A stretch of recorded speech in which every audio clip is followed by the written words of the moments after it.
What's up, YouTube, and welcome to Codename Scream. I am that horror guy. And I'm Mel. And if you guys have not done so, I hope you would have by now. Make sure to like, subscribe, and ring the bell for notifications for all things horror. And it's a new year. We covered that in the last video we talked about. But if you haven't checked it out... It's going to be like March, and he's going to be going, it's a new year. It's still a new year. No, it's going to be, the fun part is going to be me talking about inflation and not fucking that up. Yeah. So, but, so, what are we going to start the year off with? I think it's a good one to start the year off with. It's fitting. Because, it describes, last year. Yeah. Scary movie. Mm-hmm. And it fits the video we started the year with. And it is horror. It technically is horror. Technically is horror. This was like before Tucker and Dale was a thing. Yes. And Tucker and Dale's considered a horror film. If you go into Blockbuster, though, is this under comedy or horror? I believe it's under horror, but that would require there to be a Blockbuster to go into. Isn't there still one I think there's one left, yeah. They made a movie about it, actually.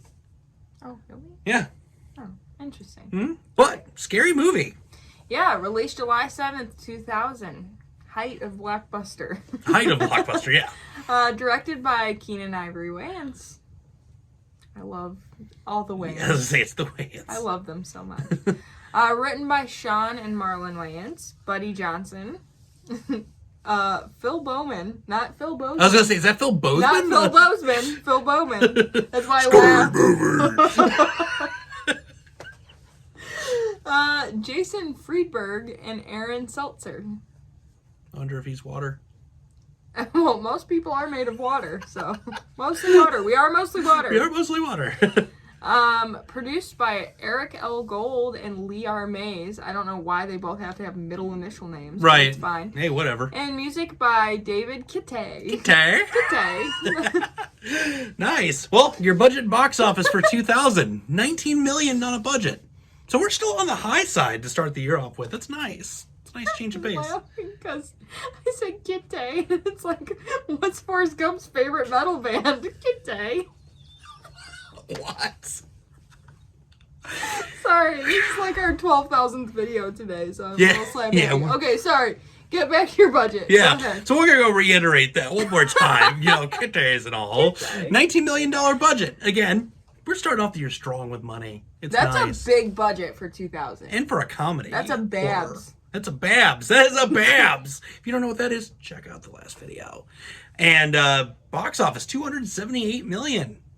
So even bigger. That's crazy. That's ridiculously crazy for a comedy. A comedy. And if you adjusted that for 2022, I had to make sure I got that right. So I had to 2022 inflation, $450 million. That's a lot of dollars. That's a lot of money. So good job, guys. Critics and audience? They're like split. Yeah. Critics score 52%, audience score 43%. Which I feel like comedies are always that way. Yeah, Just whatever. You either love them or you hate them. Well, and people have different senses of humor. Mm-hmm. And this one was pretty out there. Yeah. As far as the comedy side is concerned. It was definitely fanfare for one particular type. And it's Wayans' brand of humor, which is a very questionable. Questionable, but it's very I don't know. Yeah, it's like very a niche. select. Yeah, it's that's very the niche. word I was looking for. Yeah, and we briefly discussed the synopsis of these movies. This one really doesn't need it, guys. It's just a parody of everything you know and love about horror. Before it was a thing, really. Well, the prerequisite is you pretty much have to watch Scream, and I Know What You Did Last Summer. And if you've seen those, you'll think this movie is hilarious. Oh, yeah. And then from there on, it's a comedy, guys. There's really not much to talk about beyond that. You just kind of need to watch it. Yeah. We are doing it because it fits this week's theme. There are fun facts with a comedy, believe it or not. This one's not fun because it actually made me sad. Because no. I wish it came true. Okay. And the fact that it's not true makes me really sad. The original script included a cameo from Jamie Lee Curtis, where Cindy would find her hiding in the closet in her house while the killer was chasing her. Oh! And the fact that did not happen, why did this not happen? Mm-hmm. And I know it's not Jamie Lee Curtis because she's usually down to do whatever. Like she makes fun of herself constantly. I am sad that it's that did not sad happen. news regardless. That was because not that a would fun have been fact. hilarious. That would have been awesome. That would have been so funny. That would have been so cool. This is something that wouldn't have been funny. Is Jared Leto was originally offered the role of Bobby, but declined and did I can never say this Requiem. word. Wrecked him. Damn near killed him. Requiem. For a Dream.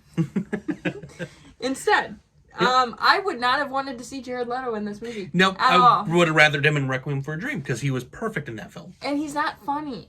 No, like, he's not funny. He's not a person. funny guy. He's a very serious actor. And he's just like so full of himself that I feel like that would have like overtaken. Do you know he has a cult now? I'm not surprised. You gotta Google that. I'm gonna look into that Because it's now. literally he has an island and there are like culty things happening. What? Okay. It's like I'm gonna be looking at this 30 now. seconds to cults. Like Wow. it's like a thing. This is also something that would have been brilliant. Is the role of Brenda was originally offered to Aaliyah, but That she would have turned been it down. awesome. That would have been awesome. Yeah, that would have been super cool. Because she was awesome in Queen of the Damned. Yes. These are not fun facts. These are like the depressing facts. Yeah, this is misleading. This is happy. This is a happy thing. When Anna Faris got the role, she was working for an ad agency and was a week away from moving to London for work. Okay. And then now she's like a America's sweetheart. person. Yeah. This is another thing. This whole thing is mainly about casting and like casting that didn't happen. Jenny McCarthy and Britney Spears were both offered the role of Drew. Can you imagine Britney Spears? No. Yeah. Even though Jenny turned it down, she's later seen in Scary Movie 3 and also Scream 3. Yep. Which was way better. Yeah. But no, I could not have imagined Britney in that. Fun fact and mild humble brag, I used to work for Jenny McCarthy, and she's like the sweetest, most wonderful person in the world. That is awesome. And she's also hilarious, so she would have been perfect for that. But Britney Spears, I feel like, just doesn't have a sense of humor. Not for this type of movie, no.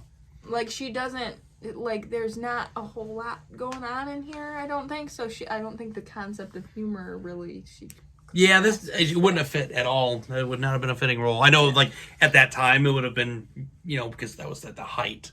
Yeah, but I feel like that would have been pandering. Yeah, big time. Yeah. It would have definitely been. But, And, like, yeah. Jenny McCarthy would have been good, though. it would have been because still that was- kind of pandering at that time. Yeah, but she was doing comedy stuff then, and she's Fine line. funny. But yeah, the Jared Leto thing kind of threw me. Yeah. I was like, that would. Yeah, I'm just really glad that didn't work out because he was a much better fit for that other film. So, Yeah. big time. And then who doesn't love Scary Movie? I love Scary Movie. Yeah. I was dying. And it's unrelenting humor, too. Mm-hmm. That's the thing. It's funny thing after funny thing. Like, it doesn't give you a second to breathe. No. It's just hilarious, the entire movie. Mm-hmm. Oh, yeah. No, there's just so many good ones in that moment. Oh, my God. Yeah. And we probably won't cover them, so I'll just say all the movies are hilarious. Oh, they're all, there was not a bad one. Even the PG-13 one was good. Yeah. And I was real skeptical about that one. I was like, oh, God. Yeah. Not having an R rating, funny. I was like, this is going to be, it was still funny. It's It was funny as hell. All of them have been great. Yeah. And then, go on, if you even go away from Scary Movie, from it, the Haunted House movies were even funnier. Oh, yeah. But if you guys have seen this movie, you've had to have seen this movie at this point. And if you haven't, go ahead and spoil it down there anyway, for those of you who have seen it. You can't really spoil it. You can't spoil it. There's no Yeah. spoiling. Just like, what's your favorite scene in it? What's your favorite What's your joke? favorite scary movie? What's your favorite scary movie? But no, yeah, let's just talk about how much fun this movie is in the comments below. And those of you who haven't seen it, just go watch it.